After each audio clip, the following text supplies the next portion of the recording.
नमस्कार विद्यार्थी मित्रांनो, स्वागत आहे आपलं यूट्यूब चॅनल. नाव आहे मोहित मोठे टेट एक्झाम चॅनल. आज आपण बघणार आहोत महाराष्ट्र टेट म्हणजेच महाराष्ट्र राज्य शिक्षक पत्रकार परीक्षा 2025 रोजी होणाऱ्या इंग्रजी भाषा पेपर 1 आणि 2साठी अत्यंत आवश्यक असणाऱ्या इंग्रजी भाषेबद्दलची काही प्रश्न. प्रथम सुरुवात करूया व्हिडिओला.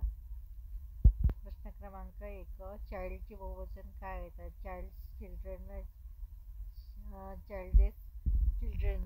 तर याचे उत्तर आहे पर्याय क्रमांक बी, चिल्ड्रेन. दुसरा आहे ही इज रनिंग. हा कोणता काळ आहे? पर्याय आहे present continuous, past, future simple. तर याचे योग्य उत्तर आहे पर्याय क्रमांक ए, प्रेझेंट कंटिन्युअस. प्रश्न क्रमांक 3, हॉट याचा विरुद्ध शब्द कोणता?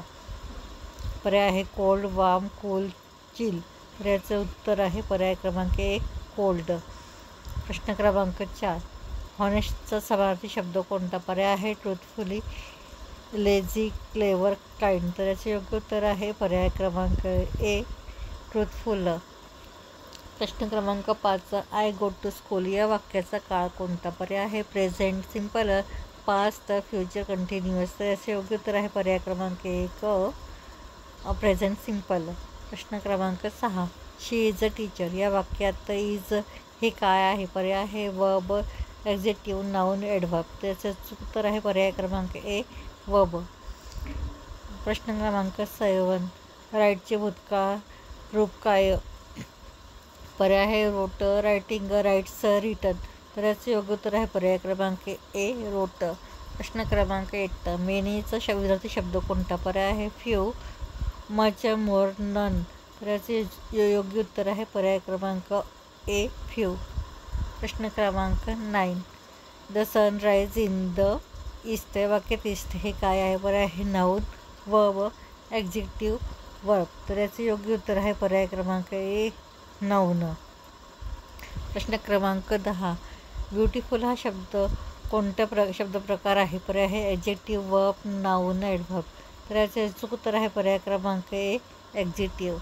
प्रश्न क्रमांक 11, क्विकली या शब्दाचा शब्दप्रकार कोणता शब्दप्रकार आहे? पर्याय आहे ॲडव्हर्ब, वर्ब, नाऊन, ॲडजेक्टिव्ह. तर याचे योग्य उत्तर आहे पर्याय क्रमांक ए, ॲडव्हर्ब. प्रश्न क्रमांक 12, गोचा भूतकाळ काय? पर्याय आहे वेन, गॉन, गोई, गोज. तर याचं अचूक उत्तर आहे पर्याय क्रमांक ए, वेंट. प्रश्न क्रमांक 13, आय सॉ बर्ड या वाक्यात बर्ड कोणता शब्दप्रकार आहे? पर्याय नाऊन, वर्ब, ॲडजेक्टिव्ह, प्रोनाऊन. तर याचे योग्य उत्तर आहे पर्याय क्रमांक ए, नाऊन. प्रश्न क्रमांक 14, वी आर फ्रेंड्स या वाक्यात वी हे काय आहे? पर्याय आहे प्रोनाऊन्स, नाऊन, वर्ब, आर्टिकल. तर याचे योग्य उत्तर आहे पर्याय क्रमांक ए, प्रोनाऊन. प्रश्न क्रमांक 15, ए ग्रुप ऑफ स्टुडंट या वाक्यात ग्रुप हे काय आहे? Collective noun, proper noun, abstract noun, adverb noun. तर याचे योग्य उत्तर आहे पर्याय क्रमांक ए, कलेक्टिव्ह नाऊन. तर ही होती TETच्या संदर्भात पेपर 1 आणि पेपर 2च्या संदर्भात इंग्रजी विभागातील प्रश्न. अशाच नवीन व्हिडिओ बघण्यासाठी व्हिडिओला लाईक करा, कमेंट्स करा, जास्तीत जास्त व्हिडिओ शेअर करा, जेणेकरून इतर विद्यार्थ्यांना देखील व्हिडिओचा फायदा होईल. आणि चॅनलला सबस्क्राईब करायला विसरू नका.